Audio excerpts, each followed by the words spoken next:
तो कैसे हैं आप लोग। आप लोगों के लिए आज हम लेकर के आ गए हैं थेल्स प्रमेय। ठीक है, इस वीडियो में हम लोग थेल्स प्रमेय का प्रूफ देखने वाले हैं। अगर आप लोग को थेल्स प्रमेय के बारे में जानना है तो मेरा पहला वीडियो यानी कि आप लोग देख सकते हैं, यहाँ पे एक आई बटन का लिंक दे रहा होगा, उसको आप लोग देख सकते हैं, जिसमें थेल्स प्रमेय को पूरा डिटेल में समझाए हुए हैं कि थेल्स प्रमेय आखिर है क्या और कहाँ कहाँ इसका यूज करते हैं। ठीक है, और परीक्षा में इस पर आधारित कैसे कैसे प्रश्न पूछे जाएंगे, इसका पूरा फुल एक्सप्लेनेशन, और इसके साथ साथ जितने भी थ्योरम है उन सारे थ्योरम्स को हमने एक ही वीडियो में कवर किया है। इसके लिए यहाँ पे आप आई बटन पे देख लीजिए या फिर डिस्क्रिप्शन को चेक कर लीजिए। इस वीडियो में हम इस थेल्स प्रमेय को पूरा का पूरा प्रूफ करेंगे। ठीक है, और प्रूफ से संबंधित जो है हर एक बार क्वेश्चन पूछा करता है, लेकिन आप लोग को हम एक बात बता रहे हैं कि 2022 में ये छठा चैप्टर से कोई भी थ्योरम प्रूफ करने के लिए फर्स्ट सिटिंग में नहीं पूछा था। तो इस बार हाईली चांसेस है कि इस बार 2023 का जो एग्जाम आप लोग का होने वाला है उस एग्जाम में इस थ्योरम को अच्छे से पूछा जाएगा। ठीक है, और 5 अंकों के लिए पूछा जाएगा, इसलिए इस थ्योरम का हो जाता है, यह वाला जो थ्योरम है आप लोग के लिए इंपॉर्टेंट होता है। तो अब इस इंपॉर्टेंट थ्योरम को हम जो है 4 तरीकों से सिद्ध करना जानते हैं। ठीक है, इस थ्योरम को हम 4 तरीकों से सिद्ध कर सकते हैं, लेकिन उसमें से जो बेस्ट मेथड जो मुझे लगता है, जो मात्र 6 लाइन में इसको प्रूफ कर देता है। कितना लाइन में? 6 लाइन याद रखना, 1 2 3 4 5 6 लाइन में जो प्रूफ होता है उसको हम आप लोगों को बताने वाले हैं। लेकिन इसके साथ साथ एक और मेथड बताएंगे जो कि सारे लोग प्रूफ करवाते हैं, लेकिन उसको भी हम एक अच्छे ढंग से अच्छे वे में जो है इसी वीडियो में बताने वाले हैं। तो फिलहाल देख लीजिए एक बेस्ट मेथड जो कि 6 लाइन में प्रूफ होगा। अब बाद में देख लीजिएगा जो सारे लोग प्रूफ कराते हैं वो वाला भी मेथड देख लीजिएगा। आपको जो अच्छा लगेगा नीचे कमेंट करके बताइएगा। हम जो है इस वीडियो में मात्र 2 ही मेथड की चर्चा करेंगे, बाकी जो लोगों मेथड हम जानते हैं उसकी चर्चा नहीं करेंगे क्योंकि थोड़ा सा लेंदी भी है और अच्छा भी आप लोगों को नहीं लगेगा। तो आइए हम लोग टॉपिक पे आते हैं। तो यहाँ पे समझिए क्या है जी कि एक थेल्स प्रमेय दिया। ठीक है, तो इस थेल्स प्रमेय को आप लोग याद कर जाइएगा। ठीक है, इस थेल्स प्रमेय को याद कर जाइएगा। हम यहाँ पे लिख दिए, लेकिन आप लोग को याद होना चाहिए। क्या होना चाहिए जी? याद होना चाहिए। ठीक है, तो थेल्स प्रमेय को हम पढ़ के सुना देते हैं अगर आप लोग को ना दिख रहा हो तो। यदि किसी त्रिभुज की एक भुजा के समांतर अन्य 2 भुजाओं को भिन्न भिन्न बिंदुओं पर प्रतिच्छेद करने के लिए एक रेखा खींची जाए तो ये अन्य दो भुजाएं एक ही अनुपात में विभाजित हो जाती है। इस थ्योरम को आप लोग याद कर लीजिएगा। ठीक है, हम इसको समझा देते हैं एक बार कि क्या कह रहा है कि एक त्रिभुज खींच लेना है और इस त्रिभुज में एक भुजा के समांतर एक रेखा खींच लेना है, इसके समांतर एगो रेखा आपको खींच लेना है। ठीक है, जब ये दोनों समांतर हो जाएगा तो आप लोग को प्रूफ करना है क्या चीज कि इसके बटा में ए वाला और इसके बटा में ए वाला। तो इसीलिए यहाँ पे गिवन हम माने हैं। ठीक है, कि एबीसी एक त्रिभुज है, ये बात मान ली है क्योंकि इसमें एबीसी नाम कहीं भी दिया हुआ नहीं था। ठीक है, तो हमने एबीसी एक त्रिभुज माना है और इस त्रिभुज में हमने क्या खींचा है, डी जो है बीसी के समांतर खींचा है, यानी कि बीसी के समांतर क्या खींच दिया है, डी खींच दिया है। बात सुनना, तो डी समांतर क्या होगा, बीसी होगा। ये हमने गिवन में लिखा है क्योंकि सवाल में कहा था। तो इससे क्या रिजल्ट निकलेगा उसी को प्रूफ करना था। प्रूफ में क्या लिखेंगे, टू प्रूफ में लिखेंगे, यानी कि जो साबित करना है उसमें लिखते हैं। देखिए, किसी भी थ्योरम को साबित करने के 4 सेक्शन हो सकते हैं। एक आपके जो है गिवन लिखना पड़ता है, एक टू प्रूफ लिखना पड़ता है, और एक जस्ट इसके नीचे कंस्ट्रक्शन वाला सेक्शन आता है। तो इसमें हम बिना कंस्ट्रक्शन का बताने लगे क्योंकि 6 लाइन में ही हमको प्रूफ करना है, तो कंस्ट्रक्शन इसलिए नहीं लिखे। और फिर अगला जो है प्रूफ होता है। ये चारों का अर्थ समझ लीजिए थोड़ा सा। गिवन का अर्थ होता है दिया, यानी कि जो सवाल में दिया रहता है उसको लिख लेते हैं। टू प्रूफ का मतलब जो साबित करना होता है, यानी कि जो उस मैंने कहा चीज सवाल में कहेगा ये चीज साबित कीजिए तो उसको इसमें लिख देंगे। ठीक है, और जो कंस्ट्रक्शन होता है, अगर चित्र में कुछ अपने से छेड़छाड़ करते हैं तो उसको कंस्ट्रक्शन में लिखते हैं, और जस्ट नीचे उसके क्या चीज लिखेंगे जी, प्रूफ लिखेंगे। यानी कि अब यहां से हम इसका प्रूफ करना स्टार्ट कर रहे हैं। ठीक है, प्रूफ कैसे कैसे करेंगे उसका एक एक स्टेप जो है यहां से लिखना स्टार्ट कर रहे हैं। तो एग्जामिनर जो है ना जी इसी सेक्शन को ध्यान से देखता है। ठीक है, जो प्रूफ वाला सेक्शन है इसी सेक्शन को आप लोगों को ध्यान से देखता है। ठीक है, बाकी इस सेक्शन को इग्नोर भी कर देता है कई बार एग्जामिनर। ठीक है, तो यहाँ पे इस सेक्शन को बहुत अच्छे से लिखिएगा। समझ में आ गया? तो आइए प्रूफ को समझते हैं। सबसे पहले आप लोग गिवन में दिया है डी समांतर बीसी है, डी जो है बीसी के समांतर है। इस बात पे फोकस कीजिएगा। ठीक है, चूंकि डी किसके समांतर है जी, बीसी के। आई कहां से बात मिला है इसको भी लिख दीजिएगा ब्रैकेट में। तो ये हमको मिला है गिवन पार्ट से। ठीक है, तो हम लोग गिवन में से लिखे हैं तो इसलिए इसको लिख देते हैं कि डी समांतर बीसी जो है इस सवाल में दिया हुआ है। तो ये डी समांतर बीसी है, इसका मतलब क्या हुआ जी, ए वाला कोण और ए वाला कोण बराबर होगा क्या? ध्यान से देखिए, ए वाला कोण और ए वाला कोण बराबर होगा क्या? तो आप लोग कहेंगे जी हाँ बिल्कुल ही बराबर होगा। ठीक है, तो ए डी ई कोण ए डी ई किसके बराबर होगा जी? तो ए बी सी के बराबर होगा, कोण ए बी सी के बराबर होगा। इसी तरह से है जो कोण ई है ए ई डी, ई वाला कोण वो ए सी बी के बराबर होगा क्या? तो आप लोग कहेंगे जी हाँ बिल्कुल बराबर होगा।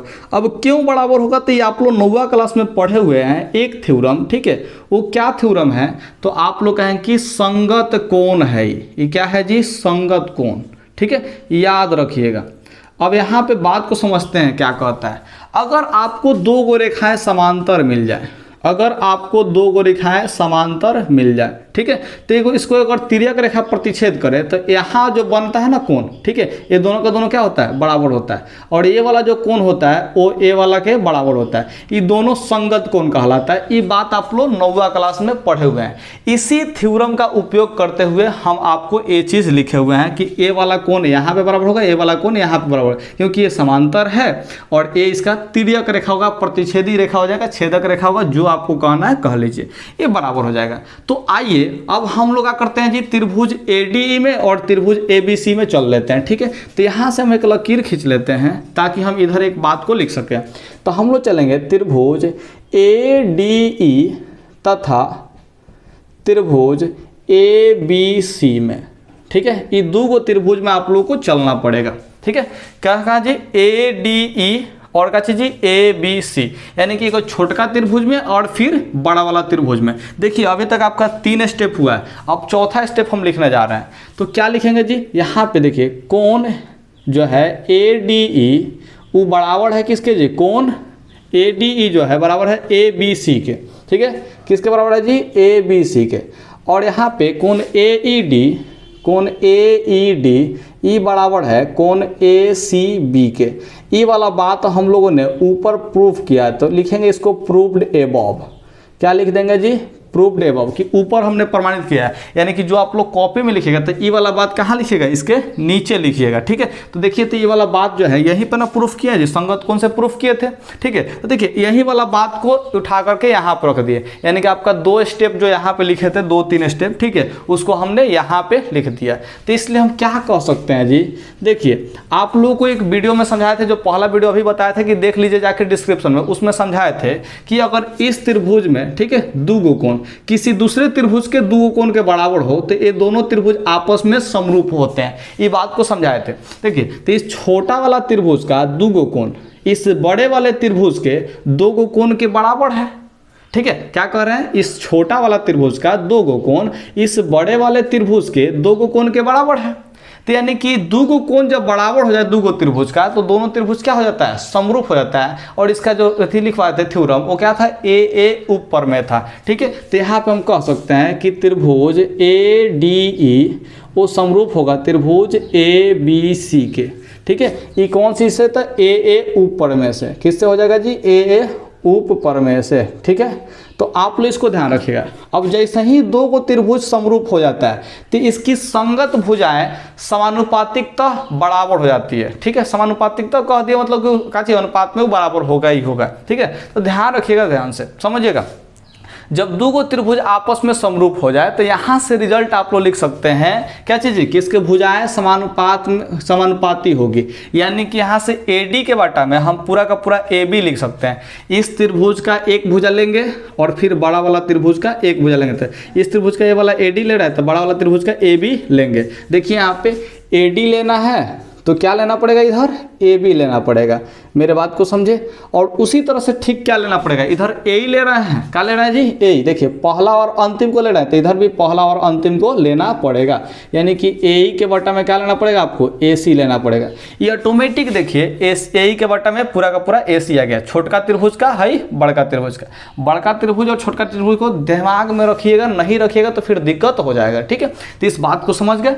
अब यहाँ से करना कुछ नहीं, एक स्टेप और आगे बढ़ी, एक स्टेप, बस एक स्टेप। देखिए प्रूफ हो चुका है। क्या चीज़? AB को ऊपर लिख लीजिए और AD को नीचे लिख लीजिए, ठीक है। और AC को ऊपर लिख लीजिए, AE को नीचे लिख लीजिए और दोनों में से एक को घटा लीजिए। दोनों में से क्या कर लीजिए जी? एक को घटा लीजिए। लो जी, अब आपका आ चुका है थेल्स प्रमेय। खाली जो है इसको आगे बढ़ाना है, यानी कि बाटा का घटाव बनाना है। तो यहाँ पे जब बाटा का घटाव आप लोग बनाएंगे तो क्या बना पाएंगे जी? थोड़ा समझिए ध्यान से। ए बी यहाँ पे हो जाएगा और माइनस में ए डी में 1 से गुना होगा तो ए डी हो जाएगा और बटा में क्या हो जाएगा जी, ए डी हो जाएगा। ये बटा का घटाव बना रहे हैं बाबू, दूसरा कुछ नहीं बना रहे, ठीक है। यहाँ से ए सी के बटा में ए ही है, ठीक है। जब बटा घटाव बनते ए में 1 से गुना होगा तो माइनस में ए ही हो जाएगा। अब बात को थोड़ा सा समझो ध्यान से जी, ध्यान से समझो। ए बी में से ए डी घटेगा, है ए बी में से है ए डी घटा लेंगे तो क्या बचेगा, डी बी ही तो बचेगा। क्या बचेगा जी, डी बी, और नीचे क्या हो जाएगा, ए डी हो जाएगा। और यहाँ पे समझिए भाई ए सी में से क्या घटाना है, ए सी में से ए ही घटाना है, तो ए सी में से ए ही घटा लेंगे तो क्या बनेगा, ई सी बचेगा। तो क्या हो जाएगा जी, ई सी बटा ए ही हो जाएगा। अब चूंकि यहाँ पे कहे थे ना कि इसको क्या कीजिए जी, पलटिए, इसको क्या कीजिए जी, पलटिए। पलटवाए थे और एक घटवाए थे, क्या किए थे, पलटवाए थे और फिर माइनस में 1 करवा दिए थे, ठीक है। तो अब क्या कीजिए, वापस से फिर पलट दीजिए, जैसा था वैसा ही कर दीजिए। तो ए डी ऊपर चला जाएगा और क्या किया जाएगा जी, डी बी नीचे चला आएगा, ठीक है। ए जो है ऊपर चला जाएगा और ई सी जो है कहाँ चला जाएगा जी, नीचे। और लो जी, आपका जो है थ्योरम प्रूफ हो चुका है। ये बहुत ही चंद मिनटों में हो जाता है, इसीलिए हम इस पर एक अच्छी चीज, इस वाला तरीका को हम बेस्ट मेथड कहते हैं। और इसमें कोई कंस्ट्रक्शन वगैरह का जो है झंझट नहीं है, तो आप लोग इसमें कंफ्यूज भी नहीं हो जाएगा। तो सबसे बेस्ट तरीका है थेल्स प्रमेय को प्रूफ करने का मेरे नज़र में। आप लोग की नज़र में कोई और हो सकता है तो देख लीजिएगा, लेकिन मेरे नज़र में यही है और इसको हमने बता दिया। अब चलिए दूसरा मेथड से इसको कैसे प्रूफ करते हैं उसको भी हम लोग देख लेते हैं। एक बार आप स्क्रीनशॉट इसका जरूर ले सकते हैं, ओके, ले लीजिए। तो जैसा कि आप लोगों ने अभी अभी थेल्स प्रमेय को 1 मिनट से देख लिया है, तो यहाँ पे हम थेल्स प्रमेय को मिटा दिए हैं। अगर आप लोगों को वापस से थेल्स प्रमेय पढ़ना हो तो थोड़ा सा पीछे बैक करके देख लीजिए। फिलहाल यहाँ पे आप लोगों के लिए हम गिवन लिख दिए हैं, जो उसमें लिखे थे वही वाला गिवन है, तो इसको समझने का प्रयास अब नहीं कराएंगे, ठीक है। टू प्रूफ भी वही वाला है, कोनो चेंज नहीं हो जाएगा, लेकिन नया चीज जोड़े हैं कंस्ट्रक्शन, इसको समझिए। आप लोग को अगर प्रूफ करना है इस थेल्स प्रमेय को कंस्ट्रक्शन की मदद से, तो क्या कंस्ट्रक्शन करते हैं थोड़ा सा ध्यान समझिएगा जी, ठीक है। ये वाला जो त्रिभुज था इसमें डी समांतर था, ये वाला त्रिभुज ए बी सी में डी समांतर था। कंस्ट्रक्शन बस इतना ही वो करना है कि ई शीर्ष से है पूरा का पूरा ए बी पर एक ई एन लंब खींच देना है। देखिए तो ई एन लंब खींच दिए हैं ए बी पर, और ठीक उसी तरह से डी एम लंब खींच देंगे ए सी पर, तो डी एम लंब हो जाएगा ए सी पर ही खींचा जाएगा।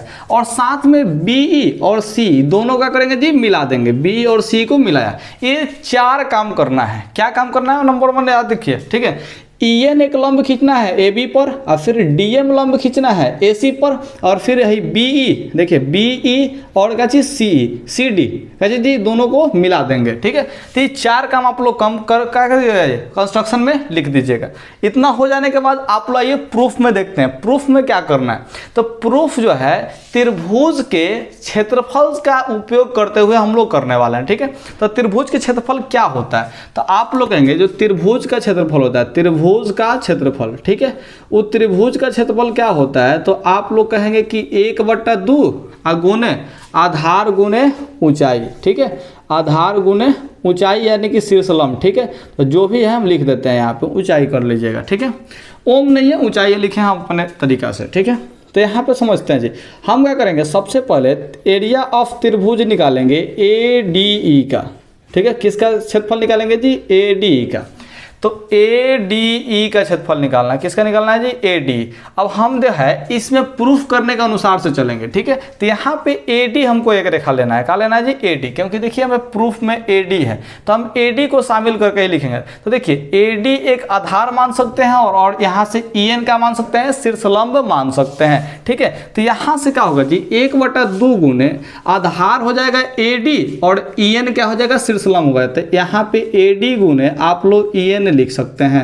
ठीक उसी तरह से यहाँ पे एरिया ऑफ, अगर त्रिभुज डी बी ई का बात करें, किसका बात करें, डी बी का, क्योंकि हमको डी बी चाहिए। तो देखिए तो डी बी मिल जाएगा इससे, ठीक है। क्या मिल जाएगा, इस त्रिभुज में अगर देखें तो डी बी क्या मिल जाएगा, हमको आधार मिल जाएगा ना जी। तो यहाँ पे एरिया ऑफ त्रिभुज क्या चीज, डी बी ई, क्या ले लेंगे जी, डी बी ई, ठीक है। तो थोड़ा समझिए ध्यान से, इस त्रिभुज डीबी में क्या हो जाएगा, 1/2 गुने आधार हम ले लेंगे डीबी, क्या ले लेंगे, डीबी, और इसका ऊंचाई क्या ले लेंगे, ईएन ले लेंगे। ऊंचाई क्या ले लेंगे जी, ईएन। अच्छा, अब यहाँ पे कितने लोग कंफ्यूज हो जाते हैं कि त्रिभुज तो यहाँ पे है, त्रिभुज तो यहाँ पे, ई वाला ऊंचाई कैसे हो गया। ठीक है। ऊंचाई यहाँ पे कैसे हो गया, तो ध्यान रखिएगा ई देखिए यहाँ पे ये वाला जो त्रिभुज है, अगर इस शीर्ष से ऊंचाई खींचना है, ठीक है, तो इसके अंदर ऊंचाई नहीं खींचा सकता क्योंकि ऊंचाई तिरछा नहीं होता, 90 डिग्री का होता है। तो इसका जो है माने कि इस देखिए यहाँ पे ई वाला आधार मानते हैं और इसको शीर्ष मानते हैं, तो इससे ऊंचाई खींचेगा तो क्या होगा जी, ई बाहर चला जाएगा, ठीक है। क्या चल जाएगा जी, बाहर चला जाएगा, लेकिन इस त्रिभुज का ही वही ऊंचाई होगा। इस बात को समझे, ऊंचाई कौन सा हो जाएगा जी, इसी त्रिभुज का ही ऊंचाई होगा। ये आप लोग को बाह्य ऊंचाई इसको कह सकते हैं आप लोग, ठीक है। तो यहाँ पे समझिएगा ध्यान से, तो यहाँ पे en क्या हो जाएगा जी, इस त्रिभुज का ऊंचाई बन जाएगा, भले बाहर है तो क्या है लेकिन ऊंचाई बनेगा। तो यहाँ से दोनों का अनुपात निकाल लेंगे। एरिया ऑफ त्रिभुज क्या चीज जी, ADE, और यहाँ पे एरिया ऑफ DBE, ठीक है। दोनों को अगर अनुपात निकालते हैं तो क्या हो जाएगा, तो आप लोग कहेंगे ADE का जो वैल्यू कितना है जी, 1/2 गुने AD गुने EN है, और फिर यहाँ पे जो है 1/2 गुने DB गुने क्या है जी, EN है। यहाँ से आप लोग स्पष्ट रूप से देख सकते हैं कि एरिया ऑफ ADE बटा एरिया ऑफ DBE, ठीक है, ये कितना आ गया जी, तो 1/2 से 1/2 कट जाएगा और EN से EN कट जाएगा, तो यहाँ से AD बटा में आ जाएगा आपका DB आ जाएगा। इसको इक्वेशन फर्स्ट कर लेंगे, ठीक है। सेम टू सेम इसी प्रकार चलेंगे, ठीक है। यहाँ पे इसी प्रकार क्या निकाल लेंगे जी, तो इसी प्रकार हम लोग निकालेंगे एरिया ऑफ त्रिभुज ADE। क्या निकालेंगे जी, त्रिभुज ADE, ठीक है। यहाँ पे त्रिभुज नहीं भी लिखेंगे तो कोनो दिक्कत वाली बात नहीं है। और बटा में क्या निकालेंगे जी, एरिया ऑफ, देखिए यहाँ पे क्या लिखे थे, DBE लिखे थे, DBE। तो इसी तरह से ECD लिखेंगे, क्या लिखेंगे जी, ECD। तो क्या हो जाएगा, ADE में क्या होगा, आधार अब AE मानेंगे क्योंकि हमको AE का जरूरत है, ठीक है। तो आधार अगर हम AE लेते हैं, क्या ले लेते हैं जी, आधार AE ले लेते हैं, ठीक है। तो यहाँ पे ऊंचाई इस आधार के लिए क्या हो जाएगा, तो DM ऊंचाई हो जाएगा, ठीक है। ऊंचाई क्या हो जाएगा, DM हो जाएगा, ठीक। उसी तरह से ECD ई वाला त्रिभुज के लिए आधार हमको EC लेना पड़ेगा क्योंकि हमको EC मंगाना है, ठीक है। तो यहाँ पे 1/2 गुना आधार को हम लोग EC लेंगे और इसका ऊंचाई क्या हो जाएगा, तो ठीक इसी कंसेप्ट द्वारा EC का ऊंचाई क्या हो जाएगा जी, तो देखिए इस आधार पर ऊंचाई कौन है जी, DM है, कौन है जी, DM। तो यहाँ पे क्या ले लेंगे जी, DM। ये बाहर में है, बस इतना ही पर है, ध्यान रखिएगा। तो यहाँ से क्या निकल जाएगा, एरिया ऑफ ADE, और यहाँ से निकल जाएगा एरिया ऑफ ECD, ठीक है। ये दोनों क्या होगा, तो 1/2 से 1/2 कट जाएगा, DM से DM कट जाएगा, तो यहाँ से AE बटा क्या हो जाएगा जी, EC आ जाएगा। इसको इक्वेशन सेकंड मानेंगे, ठीक है। लेकिन एक चीज़ यहाँ पे दोनों को बराबर करना है, तो यानी कि AD बटा DB को हमको AE बटा EC से बराबर करना है, ठीक है। तो बराबर करने के लिए इसका LHS भी बराबर होना चाहिए। तो LHS में देखिए क्या कमी हो गया, AD और यहाँ पे DB है, तो यहाँ पे AD और ECD है, यानी कि नीचे वाला जो है बराबर नहीं है, वहाँ पे ECD है तो यहाँ पे DB है, तो इसको भी हम लोग को बराबर करना पड़ेगा। तो आइए एक 9th क्लास के कंसेप्ट को देखते हैं ध्यान से, ठीक है। 9th क्लास में एक कंसेप्ट कहता है कि अगर एक ही समांतर रेखा हो, ठीक है, और इसी समांतर रेखा में कोई एक आधार मान लेते हैं, ठीक है, और आधार मानते हुए क्या करते हैं जी, इस आधार पर एक त्रिभुज खींचते हैं, क्या खींचते थे, त्रिभुज, ठीक है। और यही आधार लेते हुए कि इधर भी क्या कर लेते हैं जी, त्रिभुज खींच लेते हैं। तो देखिए ये वाला जो त्रिभुज बना ना जी, इसका क्षेत्रफल और इधर वाला जो त्रिभुज बना है, ठीक है, इसका क्षेत्रफल दोनों क्या होगा जी, बराबर होगा। ये 9th क्लास का एक कंसेप्ट है, इसी कंसेप्ट का हम लोग उपयोग करने वाले हैं, क्योंकि यहाँ भी देखिए एक समांतर रेखाएं हैं, ठीक है, और इस आधार पर देखिए, इस आधार पर ये वाला त्रिभुज बना हुआ है DBC, और इसी आधार पर देखिए इधर भी त्रिभुज बना हुआ है EBC, ये वाला त्रिभुज बना है ना जी, जो कि यही वाला त्रिभुज है, बात में। तो यहाँ पे क्या करेंगे, इसको बराबर करेंगे, तो लिखेंगे चूंकि एक ही आधार, क्या चीज जी, एक ही आधार और समांतर रेखा के बीच बने त्रिभुजों का क्षेत्रफल समान होता है। क्या होता है जी, क्षेत्रफल समान होता है, इस बात को लिखेंगे, ठीक है, समान होता है, ठीक है।